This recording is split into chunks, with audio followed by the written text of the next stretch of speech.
Welcome back. This is Classrooms to Careers. I'm Ellie Henderson and I'm here with Bushra Amiwala.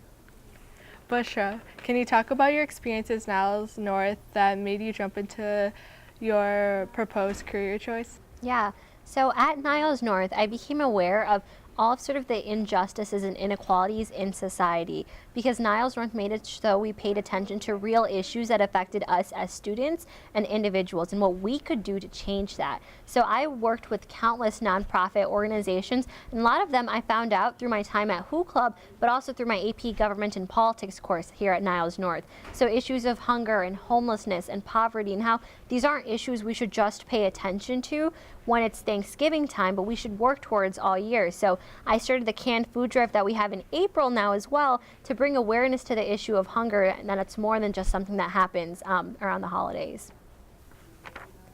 Who inspired you during your time at Niles North? So two people. Can I say two? I'll say two. Mr. Sharma for sure and Miss Hussein as well. Both of them were the only sort of South Asian teachers I saw, and I really wanted to be a teacher myself for a short period of time because I wanted to make a difference in the various students' lives, and I saw the way they impacted me, and seeing someone who looked like me educating me helped a lot. And Mr. Sharma opened a lot of doors for me once I was in his AP Government and Politics course, and he's the one that showed me how easy it is to get involved in politics if you so choose to. And they taught me a lot about life, but also in things both in and outside of the classroom. How does it feel to be on the cover of Time magazine? Oh, it was so exciting. So when I found out about it, I was honestly blown away because I know they wanted my photo and I know they were doing something, but I didn't realize it would be a cover story. And growing up, like Time magazine, Teen Vogue, Glamour magazine, these are the magazines I would see on the store sort of on display, and I'd see the people on the cover and I'd be like, so you have to look like a model or you have to look a certain way to be on there. And seeing someone who looks like myself, who is myself, now featured in all of these magazines, it's really exciting. What truly inspired you to go after this opportunity following high school? So the summer of 2016, I worked on a campaign and I learned a lot about how campaigns worked from the bottom up. I saw every aspect of it. And it was people on that campaign afterwards who reached out to me and said, you know, you should probably consider running for office. And I said, yeah, sure, maybe when I'm like 30 or something. They're like, no, why are you waiting? Why don't you run now? And hearing someone come up to you and say that they believe in you to enact and embark change at this level, and that any concern that I had as the reasons why I shouldn't run was only a reason why I should to them, it was an opportunity that I didn't want to pass up. And they said that the current person who holds this seat would be retiring. He's not, but to me that was an open seat opportunity then. From your cultural perspective, can you discuss the challenges you have faced so far on this journey? Yeah, so it's interesting because through this, I'm a Muslim woman and I'm also Pakistani culturally, and I get a lot of messages from people saying that I'm not Muslim enough because maybe my sleeves aren't long, or maybe because I wear my hijab this way. So I'm not Muslim enough for the Muslim people, but then I also get hate mail from people in Texas. I don't get anyone from who lives in my district personally, but I've gotten a lot of national media attention. So I got this letter from this woman in Texas that was handwritten that said, do not implement Sharia law in Cook County. I don't even know what Sharia law is. But seeing that she said that based on my religion and how I'll never fit in with the sort of quote unquote perfect Muslims, and I wouldn't fit in with the people who did not share my faith, and that I was almost in this in-between like gray area, you know, it was hard, and getting pushback from people of my own and also others who viewed me to be the outside. What changes do you hope to bring if elected on the Cook County Board? So the County Board of Commissioners has 17 elected members, each who represent their respective district. So although I'll be representing the 13th district on Cook County, I could honestly serve as a voice for all of those who are currently underrepresented and are the voiceless, whether they be young, immigrant families, communities of color, all of them, small business owners, teachers. The thing is, we serve on a board and have to come to a mutual decision or consensus together. So it's not like I'm the single governing entity for the 13th district. The work that we do on the Board of Commissioners together impacts the county as a whole. And I hope to bring transparency as the very first thing, and that's something that can be done overnight. That's why. If you want to see where the money from the county budget is going, it's a $5 billion budget. It takes you to a 430-page document.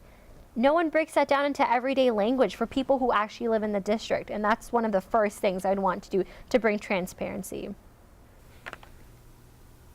Do you think this journey will help inspire others?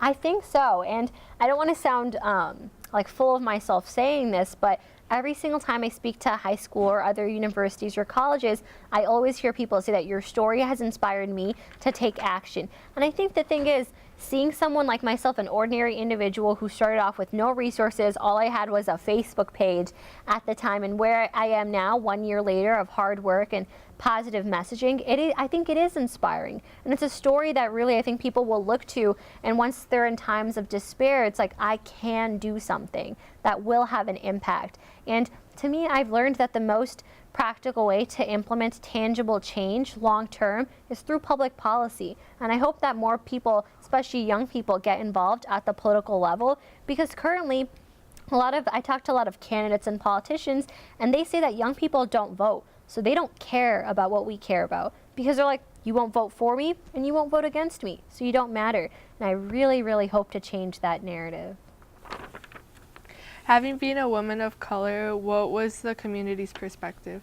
So this is interesting. I felt like everyone wanted me to fit this certain mold by being a woman of color, specifically a Muslim woman. So if you look at a couple examples of like Muslims in the past that have made an impact in society, like these are like very timely examples. So Malala, for example, she was a strong proponent for education. However, before she was able to champion what she stood for, she got shot first. So she was the poor Muslim woman who got shot and now is doing stuff for education. And then you look at that one freshman in college, Ahmad, who made a clock that President Obama called him in for and said, this is amazing what you're doing, but he was suspended in school first because people thought it was a bomb. So for me, when people ask me, wow, you're running for office, they ask me, so what did Donald Trump have to do with this? They want me to fit the mold of being oppressed or having someone have treated me differently, which is why I'm doing this. So as a woman of color, they want me to fit their story and their mold and their narrative, but it's irrelevant. It has nothing to do with why I decided to run. And I talked to a lot of press and media, and they're like, are you sure? Like, can you talk about the day after the election? I'm like, I live in Skokie, Illinois. Like, this is what it is. This is what the first day was like. Like, are you sure? So I think they expect you to fit a certain mold accordingly. Do you have any final thoughts? I think the final thing I would say is, hopefully to all younger people, you have to register to vote and vote. And not just for me, obviously, but for any candidate, because what they view importance on who they should target their message and platform to based on who's voting. And if young people don't vote, then they won't care about taking your issues into consideration at all. And we have the power to elect those who represent us, so why would we not take advantage of the say we have in that? Thank you so much, Bushra. This is Classrooms to Careers. I'm Ellie Henderson, and this is Bushra Amwala.